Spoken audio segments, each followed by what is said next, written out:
আমাক চাগে পাত্তাই নিদিব। তেওঁক লগ পাবলৈ ফেৰীৰ ঘাটত বহুত মানুহে ভিৰ কৰিছিল। কিমানে যে চিঞৰিছিল নহয় আই লাভ ইউ বুলি। আৰু তেওঁ মনে মনে হাঁহি আছিল। মাজতে এবাৰ এদিন ভিডিঅ' কল কৰি থাকোঁতে তেওঁ বীৰক দেখিছিল। গতিকে সুধিলে বোলে চাওঁ বীৰ কিমান ডাঙৰ হ'ল। আৰু ইহঁত দুটাৰ ফটো দেখুৱাৰ পিছত মোক ক'লে বোলে তুমি ইমান ডাঙৰ ডাঙৰ ল'ৰা ছোৱালীৰ মাক, এতিয়া কোনোবাই মোকো নুসুধিলেহে হৈছে বোলে তোমাৰ ল'ৰা ছোৱালী কিমান। মই বোলো গোটেই পৃথিৱীয়ে জানে তুমি কোন হয়, তোমাক কেতিয়াও এইবোৰ কথা নুসুধে। এনেকৈ ধেমালি কৰি কৰি আমি পাই গ'লো উমানন্দ। উমানন্দত গৈ ভিডিঅ'ত দেখুওৱা নহ'লে, কিন্তু গৈ পায়ে মই উজুতি খাই পৰিলোঁ।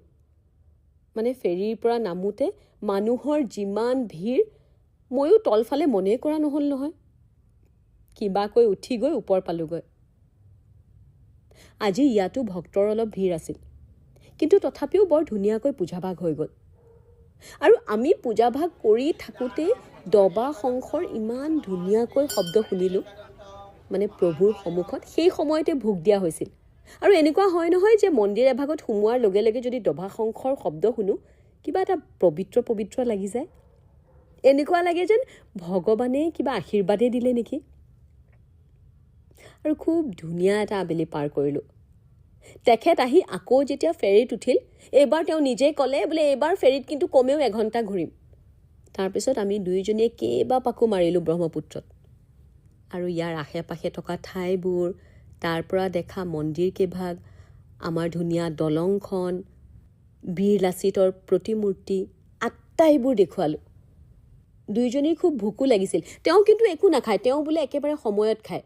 মানে ৰাতিপুৱা খাই আহিছে আৰু আবেলি খাব। গতিকে সন্মুখত যে কিছুমান বক্স দেখিছিলে, তাতে সৰু সৰু কিবা কেক, পেটিছ আৰু কেইটামান পিঠা লাড়ু আছিলে। আমি চাহৰ লগত তাকে খালোঁ। আৰু তেওঁক কেইটামান পিঠা লাড়ু ঘৰলৈও বান্ধি দিছিলোঁ। তেওঁ বহু সময় থৰ লাগি ব্ৰহ্মপুত্ৰলৈ চাই আছিল। কি জানো ভাবি আছিল, কিন্তু এটা কথা অনুভৱ কৰিলোঁ, তেওঁৰ যেন কিবা আত্মিক এটা সম্পৰ্ক আছে এই ঠাইখনৰ লগত। কথাৰ মাজতে এবাৰ ক'লে বোলে বৰ শান্তি লাগিছে, মুম্বাইত আকৌ এনেকুৱা সময় নাপাওঁ নহয়। সঁচাকৈ আমি যে ক'ত শান্তি আছে বুলি বিচাৰি ফুৰোঁ, কিন্তু জীৱনটোত বিচাৰিব জানিলে য'ত আছোঁ তাতে শান্তি আছে।